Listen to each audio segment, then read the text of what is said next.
vàng khô quy căn phăng đủ nè mà sinh chun nu lại sangin a suai chmo ru lam hong an mi tui nhang nhang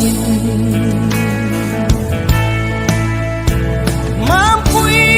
ka fa ngai trin te lul che ita kani ikyang om kaning lo mangai tranga min pom hianin imui chu khoi zu anga chung chin kata I an kanem te khang ngil li kanei thei don nem le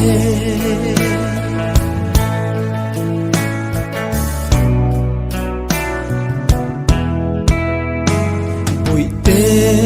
chun le zua ka to nan sang vang ya o ka thin lai liamang ana I chai lai rai ra vang em ni pulo di zun ngai kur hian mo khuanun lo siam le mam pui ka fa ngai trin te lul che ita kani ikyang om kaning lo mangai tranga min pom hianin imui chu khoi zu anga chung chin kata I an kanem te kha ngil li kanei thei don nem le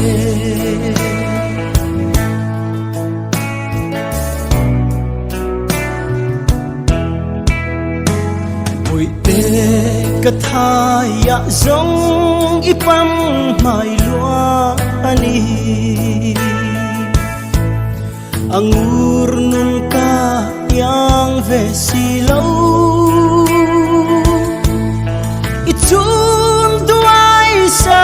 val tung ro kei zong kian zai karel tange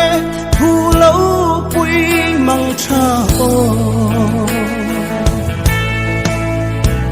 mam pui